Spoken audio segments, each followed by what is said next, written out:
All right. When you just mentioned it, Season in the Abyss, 1990, and also referring to your latest album, people say that there's a similarity between Christ Illusion and Season in the Abyss. So, what do you think?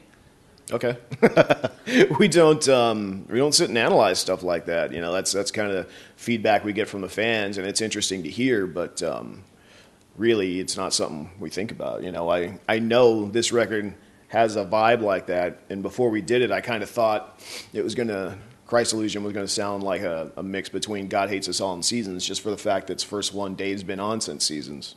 So maybe that is why. Some of the riffs on this one, you know, I'm jumping to Christ Illusion. Some of the riffs on Christ Illusion, like the intro to Cult, the intro to Conspiracy, were written like right after Dave left the band. They're like 16 years old. So that might be a little bit of reason why, you know, it's got that vibe. I don't know. Yeah. And outstanding song, I'd say, is of course War Ensemble. Would you agree? Man, there's a lot of good songs. There was 5 or 6 songs from Seasons up for this tour. And we were at one point we were playing 5. I'm like, we're playing too many songs from this album. You know, it's just we had Dead Skin Mask, we had War Ensemble, we had Seasons, we had Spirit in Black, we had Born of Fire, and Hallowed Point. We had 6 songs ready for this tour, and we just had to start taking some out because, you know, can't just play. It's not like we're doing the Rain and Blood album with Seasons. You know, we gotta have a variance of albums in the set. So it's hard to say. If I picked one, I like Hallowed Point. I like the leads me and Jeff play in that song. That's true, yeah. And then celebrating the Decade of Aggression, which is for me is one of the outstanding live efforts ever in heavy metal history, so to say. And it's not only so special because it's a double CD, but especially for the atmosphere, which is let's say spread throughout let's say the living rooms of the metalheads. That one it was recorded mostly in Florida, but I think one of the discs is a complete show from Florida, and then the other one's a compilation of 2 or 3 shows where we're playing different songs and stuff. So yeah, you know, we did a live album because all our peers and my heroes in my day did live albums, you know, and we just thought it was a thing to do. And, you know, we picked a good time to do it at the end of Seasons because we had a great catalog of stuff already to have music from. And that was the last thing Dave did with us for a long time. All right, and then also a bigger step then to Divine Intervention.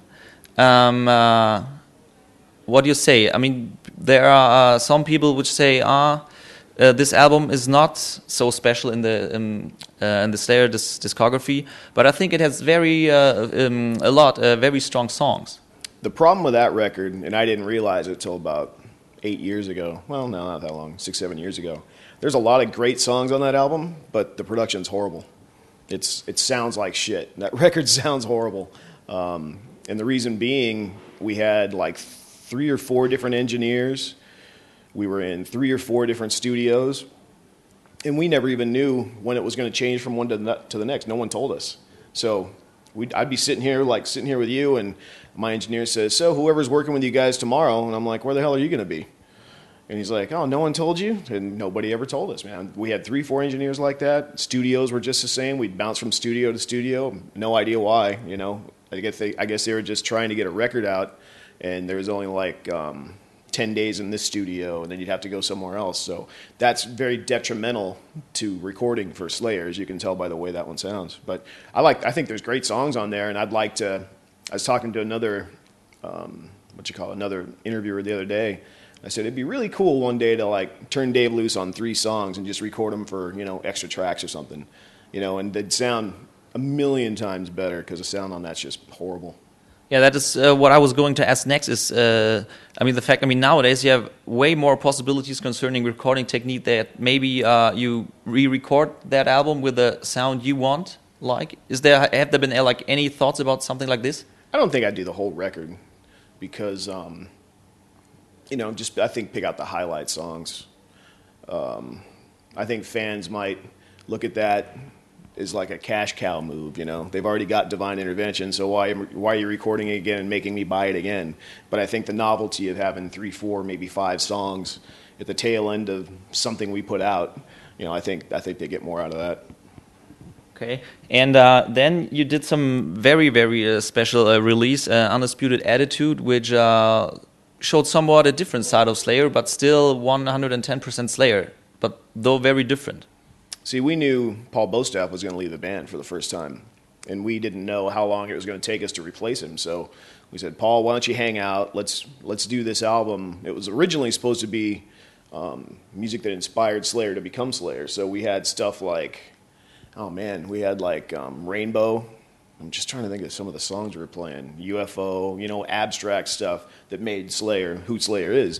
But when we played them in the context of all the punk stuff, they just sounded out of place. So we just made the punk record. We picked out all the punk stuff that inspired Jeff and later on me.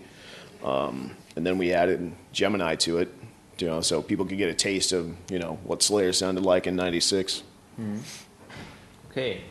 And then Diabolus in Musica, which is also still Slayer, but again, totally different. That one's probably my least favorite of all our albums.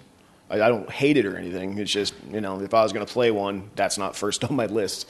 I think we went a little bit too outside the box, so to speak, for Slayer. I think there's a little too much experimentation.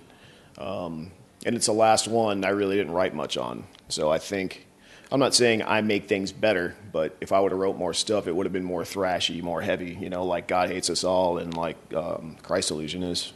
Mm-hmm. Then, I totally agree with you. But then you had another, let's say, celebration being released with soundtrack to the Apocalypse, which I think is a very unique and very special offering for the fans. Was that some kind of idea which you had in your mind for a longer time, and then it was the special time for releasing such a thing? Well, we talked about a box set at that point for years and years and years, probably 4 or 5 years. And I think we changed distributors so many times we could never really pinpoint the right time to release it. So at that point, we were, good with record label and distributors they had, and we just made it happen because people in the press asked me for years because they knew it was coming and nobody knew when, and I didn't know when. I just said, when we get the right time, we get the right opportunity, we're going to put it out. And most of that stuff in the booklet came from my house, like all those old pictures and magazines and stuff, because all this stuff, I keep it.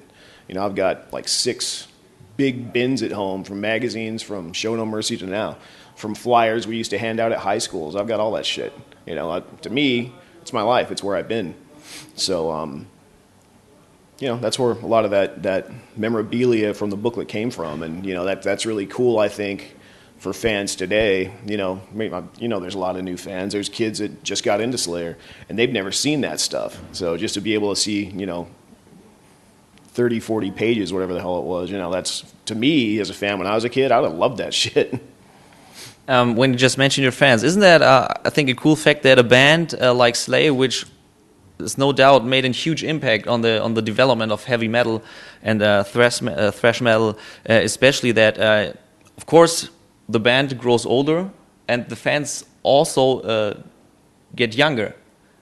So you will have a big following for ages to come.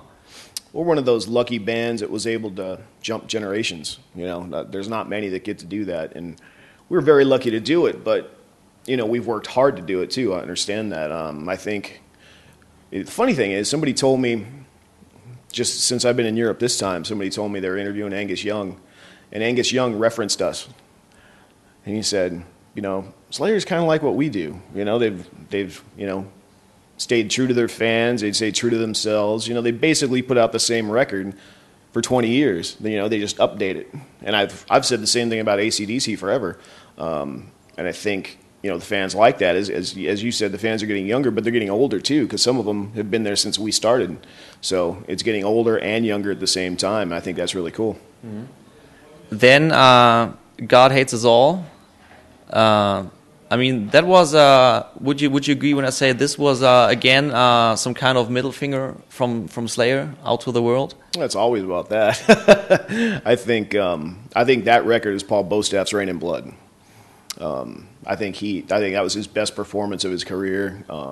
Definitely the best thing we did with Paul, and It was a great record. You know, we still play Disciple. I think Disciple is going to be like Raining Blood. You know, we always play Raining Blood and Angel of Death. Disciple will always be in the set because it's that strong a song. Working with Matt Hyde, the producer, we did it up in Vancouver. I worked real well with Matt Hyde, and I'd like to work with him again. But on the new one, we had Josh Abraham, and I'd like to work with him again too. But Christ Illusion, sorry, not Christ Illusion, God Hates Us All. God Hates Us All gave me problems in the future because, you know, in my mind, I think to myself, I just said God hates us all. It's a pretty strong statement. So on the new album, I either had to equal that or